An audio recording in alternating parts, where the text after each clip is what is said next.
My name's Rob Ryder, speaking out of West Cornwall. I'd just like to reference again the new edition of the book Debt Slavery. The book, the main point of the book was to stick to the financial issues, to money creation, what money is, what currency is, how we're enslaved by it, therefore how we can become free by it. But that is only really a symptom of the problem. And you have to see beyond all this as well. I didn't want to go too much beyond that in the book, because until you can drill home what money is, how it comes into existence, and how it's used against us, people have to ground themselves in that first, which was the main objective of the book. But I had to put in a couple of little bits extra to make people see, yeah, this is a problem, but the problem is beyond this. And this problem goes beyond institutions, beyond nations, and you have to probably the main three illusions, control systems and illusions that need breaking, is religion, government, and the monetary system. They're possibly three, and now, well, in the modern times, science as well, but science is used against people as well. But the main three, I would say, science could possibly come under government institutions. You might want to separate that. It's up to you. But religion controls people's minds. The belief that government is real. I did a video a while back about the matrix. So we have the natural world here and the political world there. The political world, in my opinion, is the matrix, and the natural world is where we live. And the book that we did with Patrick was separating these two, the man-made laws, which come and go and they pretty much choose them, but nature's laws are fixed, and that's what we're really supposed to be living by. And then you got the financial system. Most alternative media, because it's hijacked, like GB News, for example, as long as they can keep you in one of them boxes, religion, politics, Gary's Economics, this new kind of economic guru that's come out, savior, knows what he's talking about, utter muppet, because he's worked in the financial system and made a fortune. Well, he was a great leech, basically, that's how you can say. Sat on a computer all day, moving figures about, making fortunes. That is the satanic financial system that I've been exposing. But he has a populist message: tax the rich. Utter nonsense. He either doesn't know what he's talking about, or he does, which is even worse. But that's not for me to say. But again, his job, whether he really knows what he's doing or not, the system, should we say, which are beyond nations, are happy that he's talking about taxing the rich, because that isn't a threat to anything. It's keeping you in the paradigm of the present monetary system. Farage, Trump, these kind of new populist, nationalist parties, people, politicians are there to keep you in the paradigm of believing government and politics is real. And then religion, a lot of people are seeing through religion, but it's on some parts it's becoming more extreme. There's this Christian element coming into nationalism now.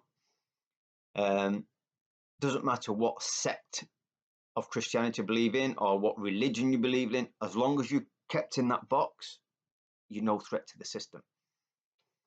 So in America and in this country, this Christian right-wing politics is no threat to the system at all. So you've got to look beyond that.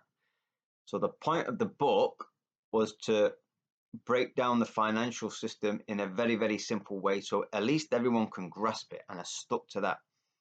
But you have to look beyond that and see this cult, whatever it is that's controlling the world, is beyond banking. It's beyond these elites. It's beyond nations. I mean, you can already see it anyway in the World Economic Forum isn't a nation. It's a group of elites beyond nations. So you can already see it there anyway. Politically, you can see it. But obviously it goes a lot deeper and a lot darker than that. And it goes very dark because most people can't see the pure evil that we're seeing in the world, because most people aren't psychopathic. Most people aren't inherently bad. And even though the atrocities that we're seeing around the globe on a daily basis are there in front of us, and we know that, people can't, naivety, and it's, decent people, they can't grasp really what they're seeing, which is evil. And this naivety, you could say, is really holding people back from breaking free to the fact that there is something very, very dark controlling this world. And so what I nudged into the book, which, the few dozen people who watch my videos probably know this anyway, but it's important to nudge people outside of these paradigms, these control systems, especially political one. And that's why, and we said, there's a war between Islam and Christianity and maybe the Judaism, and there's a war between East and West, between China, and it's all controlled by the same people. And people need to see that, because they don't care which side you take, as long as you don't take the side of humanity. Yeah? Because we're all part of humanity. This is what the immigration issue is about. Take a side. No, let's just stick on the side of humanity. I just want to get, this is actually from, I only quote mainstream things. So this is, if I can read, I need stronger glasses. This is from the Rothschilds website themselves, our services in Greater China. The Rothschild family businesses can trace their first contact with China to the 1830s. Our businesses was one of the first Western business institutions to re-establish relations after 1953. So their global advisory department provides impartial expert advisory and executive service to the large and mid-sized corporations, private equity, families and entrepreneurs. We have direct access to the Chinese and North Asian markets through our local Chinese bankers, and are based on the ground in Shanghai, Beijing and Hong Kong, and supported by a partnership in South Korea. I won't go on there, that's just a little bit, but there's more there regarding the Rothschilds' connection to China. And if you go into the book, there's a little link as well to the Rockefellers' investment in China. So we're talking about the Chinese Industrial Revolution, which was heavily invested by the international bankers, again, beyond nations, because these are the bankers that fund all sides of wars. And we're trying to be played off Chinese versus the West. That's what the fake pandemic was all about. One aspect of it anyway. They're trying to create more enemies, more division, but it's the same people pulling the strings. So what economic war is there between the West and China? Well, it's on the ground level, you could say there is. They've took all our industry, but haven't we gave away our industry over there? Who did that? Well, the same people who are pulling the strings. So the general population never have any choice in what's actually going on economically at all. It's all pulled, the strings are pulled by other people behind the scenes for their own little agendas. Same as war. People don't want to go to war. Politicians and the bankers behind the scenes want to go to war. And people in uniform just believe everything they're told, think it's a great thing they're doing, and just go and murder people for these politicians and bankers. And there's another little bit, and again, this is just mainstream history that anyone can really look up. Was Sabbatai Zevi, I think the name is, a Jewish mystic and ordained rabbi born in 1625. So I won't go into the full story, but again, you could say for political reasons, he converted to Islam. And then there was an article that I found in the Times Middle East section, February the 1st, 2020, entitled "The House of Saud, Its Jewish Origin and Installations by the British Crown." So it's basically how these Sabbateans, he was a sort of a messiah, a new Jewish messiah, you could say. He had his following, and they came into Islam.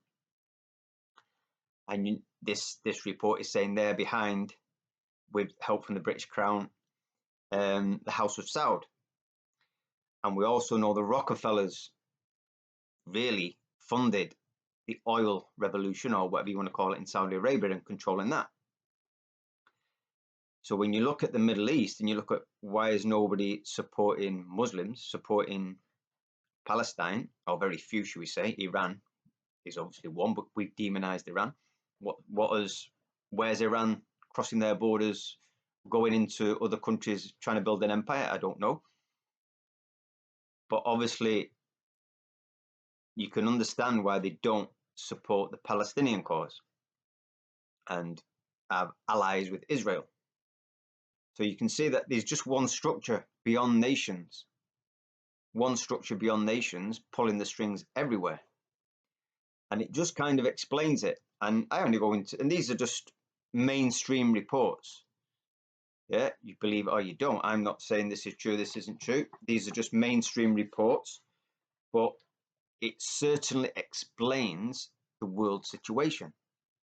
Because without information like that, you look at the world situation, none of it makes sense.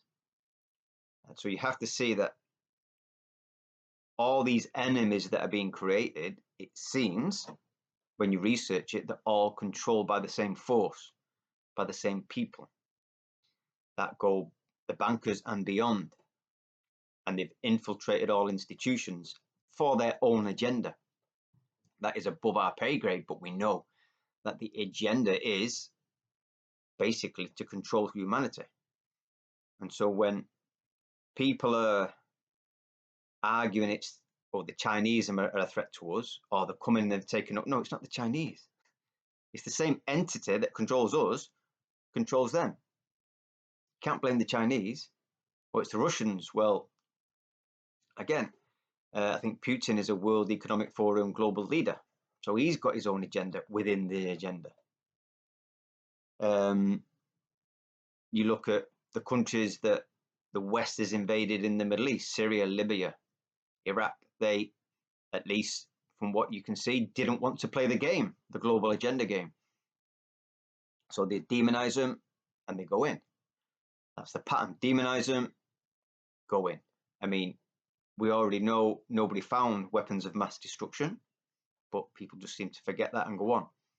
And I think in part it's naivety of people and the fact that people can't comprehend, because most people are fairly decent, really, just want to have a peaceful life, the level of power and evil that is behind all this. We're so detached from it. It's not, why would people want to slaughter other people? It's not in most people's mindset, so we just dismiss it. But most people cannot see that the world is a very dark place, and it's how it's supposed to be. And until people break through from these chains of religion, politics, and understand the financial system, there's no solutions within them areas. The solutions come by breaking that paradigm and seeing through it. And then at least as you go back into your own life, you can address issues from a different perspective. And the perspective I've put down, and a few other people have put down anyway, is forget about what's going on in the world. Nothing to do with me, what's going on in the Middle East, what's going on in Asia, what's going on anywhere. Only thing that I can control is what's going on in my little town and village.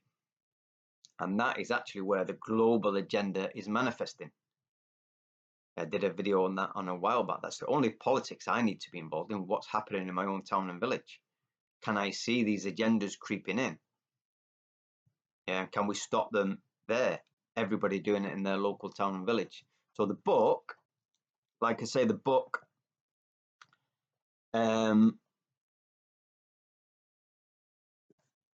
I think it's just the most unbelievably simple book broken down of the whole monetary system. I don't believe anyone's done a book like this that is intellectually accessible to most people. Some people have read it and still don't get it because they presume it has to be more complicated. It's not. It's not. But I didn't want to go into a lot of it in the book, but you have to nudge people to say it's actually bigger than this. That's why I put the mainstream reports regarding the House of Saud, their history, the Rockefeller and Rothschild influence in China. You have to see beyond this, because it is beyond this. But you can't blurt it out too much. So it's kind of like an introduction to say, actually, you have to take your arguments out of these little political and religious and financial paradigms and see the bigger picture, because then you can see the manipulation, like people like Gary's Economics, the Trump and Farage nonsense. You could say nationalistic extreme Christianity coming back into the fray.